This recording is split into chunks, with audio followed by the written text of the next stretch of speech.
ఆవేశాన్ని ఆపగలుగుతామేమో గాని అభిమానాన్ని మాత్రం ఆపలేం. ఇప్పటికే అసొంటి అభిమానం వల్ల ఎంతో మంది ఎన్నో సందర్భాలల్లో పానాల మీదకి తెచ్చుకుర్రు. ఒకటి సంధ్య థియేటర్ తొక్కిసలాట. మొన్న ఆర్సీబీ విన్ అయినప్పుడు స్టేడియం తొక్కిసలాటలా అభిమానం చేయంగా పానాలు పోయే కథ వచ్చింది. అట్లా సెలబ్రిటీలకేనా పానాలు తీసుకునేంత పాయరం ఉన్న అభిమానులు ఉండేది? మా ఎమ్మెల్యేలకు లేరు అనుకుంటుర్రా అని ఎంత పని చేసిర్రు కదా వీళ్ళు. మీ అభిమానం పాడుగాను కదరా.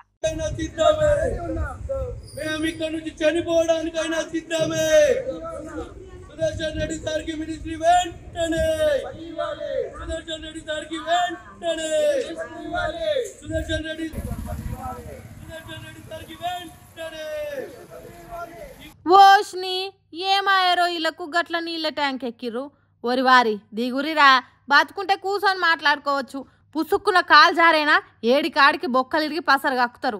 మీ లొల్లి పాడుగాను ముందుగాల మీరు నోర్లు మూసి కిందికి దిగుర్రి అని ఎంత మొత్తుకున్నా మా ఎమ్మెల్యేను మంత్రి చేసేదాకా మేము ఇడికెళ్ళి దిగానే దిగాం.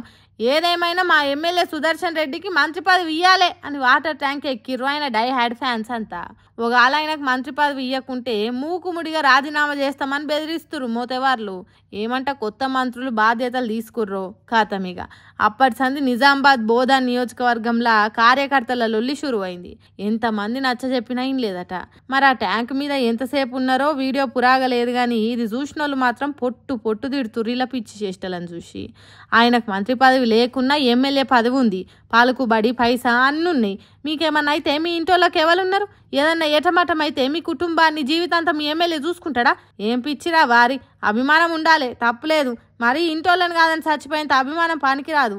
ఏదన్నా ఉంటే బతికి పోరాడాలి. మీరు సస్తే ఆయన మంత్రి చేస్తారు అనుకుని మాత్రం పక్కా మూర్ఖత్వమే అని తిడుతుర్రు. పాలిటిక్స్ వల్ల నష్టపోతున్న జనాలు చాలా మంది చూసినాక బాలయ్య ఫ్యాన్స్ అంతా ఫోన్లో డాటా నిండుగా పెట్టుకోరు ఇవాళ. ఎందుకంటే ఇవాళ మన బాలయ్య బాబు పుట్టిన బర్త్డే కదా, మరి ఎట్లుంటే జోరు. నిన్ననే ఆఖండ టీజర్ ఇడ్చిర్రు. ఇప్పుడు బాలయ్య ఓ ఇంగ్లీష్ స్పీచ్ దంచుతుడు. మోక చూస్తుంటే బండి జోరు మీద ఉన్నట్టే కొడుతుంది కదా. మరి పాండ్రి ఎన్ని రోజులు తెలుగు డైలాగులేనా, అప్పుడప్పుడు ఇంగ్లీష్ డైలాగుల దర్శనం కూడా చేసుకుందాం. 10 దాటిన తర్వాత ఏ పబ్బు ముందుకైనా వెళ్ళు, అక్కడ నీకు వినిపించేది ఒక్కటే సౌండ్, జై బాలయ్య, జై జై బాలయ్య. సినిమాకు హీరోకు సంబంధం లేకుండా అన్ని థియేటర్లల్లో కుత్కెలు గూలవడంగా జై బాలయ్య అనుకుంటా లొల్లి లొల్లి చేస్తారు పోరలు.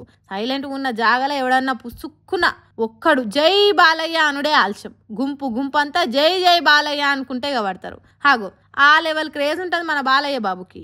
ఇలా బాలయ్య బాబు బర్త్డే సందర్భంగా ఓ సూపర్ స్పీచ్ ఇచ్చిండి నుండి. ఈ సందర్భంగా మరి నాకు ఒక ఇంగ్లీష్లో ఒకటి చదువుతుంటే problem, they was important job to be done. Everyone was sure somebody would do it. Anybody could have done it, but nobody did it. Somebody got angry because it was everybody's job, and everybody was sure that somebody will do it. But nobody realized that everybody cannot do it. Then it turned out that everybody could not do what anybody could have done.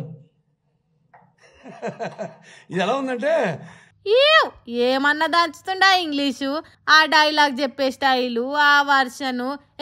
భాష ఏదైనా dialogue చెప్పుట్లా బాలయ్యకి పోటీనే లేరబ్బా. కత్తి తిప్పాలన్నా, తొడగొట్టాలన్నా, కంటి చూపుతోని చంపాలన్నా బాలయ్య తర్వాతనే ఎవరైనా. ఇట్లనే ఏదో speech ఇస్తుంటే నడమిట్లా ఆయనకి ఇంగ్లీష్లో ఏదో డైలాగ్ గుర్తొచ్చిందని అందరితోనూ పంచుకుండి. ఇట్లా ఇది ఇప్పుడు బయటికి వచ్చింది. అసలే ఆయన బర్త్డే ఇయ్యాల, ఇంకెట్లుంటుంది జోరు. ఆయన అభిమానులు ఎవ్వరు చూడు చేతుల లేకుండానే ఎంజాయ్ చేస్తారు. ఇప్పటికే స్టేటస్లు, మీమ్స్, వీడియోలు అనుకుంటా తీరుగా చేతులు నొయ్యంగా షేర్లు చేస్తారు ఈ వీడియోను. ఇంకా ఆయన బర్త్డే తరపున అఖండ 2 సినిమా టీజర్ కూడా విడుదలయ్యింది. ఇంకెట్లుంటది, జోరు మీద ఉన్నారు ఫ్యాన్స్ అంతా. ఇక ఇప్పుడు ఎవరు చూడు దబిడి దిబిడే అని ఇంగ్లీష్లో రఫ్ ఆడిస్తారు కావచ్చు. ఏమంటారు?